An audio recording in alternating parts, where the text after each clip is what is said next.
After suffering for 9 years in silence, in the harsh weather of Morvi and the monsoon, the structure was crumbling piece by piece, part by part, area by area.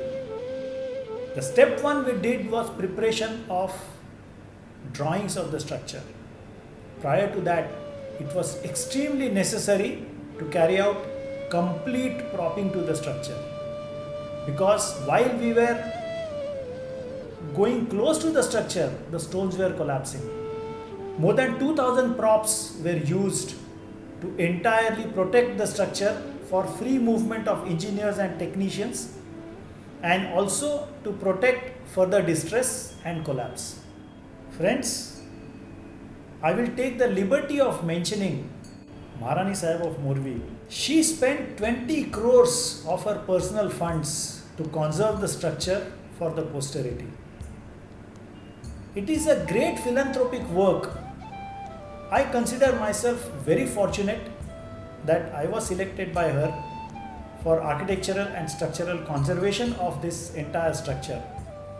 The mandate to me by Maharani Sahib was to induce earthquake resistant strengths within the structure, which is called retrofitting, complete architectural and structural conservation, and making the structure ready to be stable and good for next 50 years, if not more.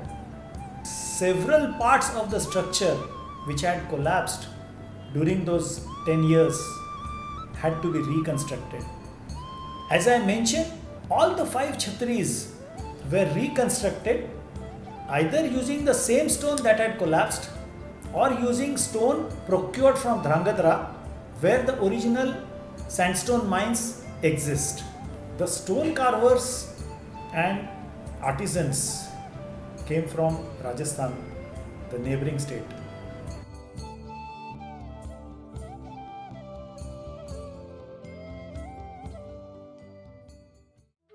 Every stone joint was displaced. It had opened out. It was extremely important that we strengthen the structure for future earthquakes. So now how do we do that? We can provide reinforcement, but being a heritage structure, we didn't want the reinforcement to be seen anywhere.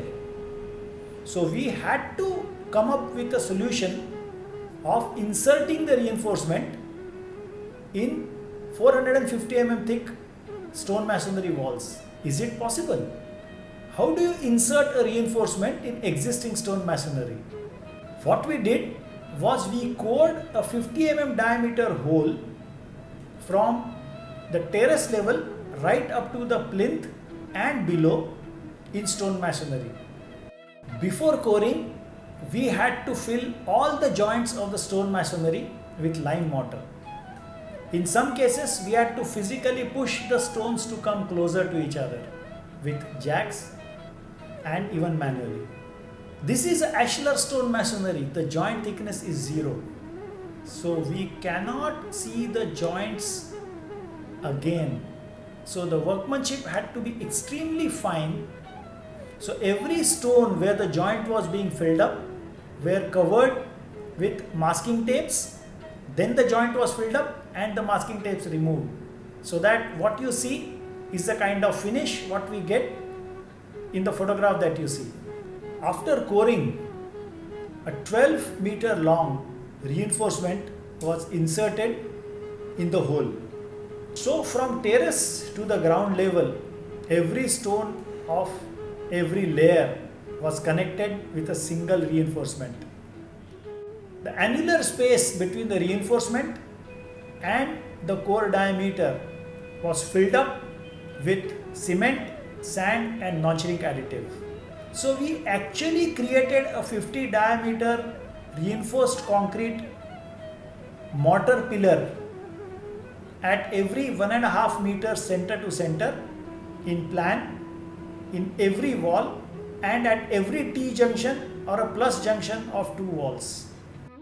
This gave a complete earthquake retrofitting measure without the reinforcement being seen anywhere. Also, it was necessary for us to connect the stones horizontally.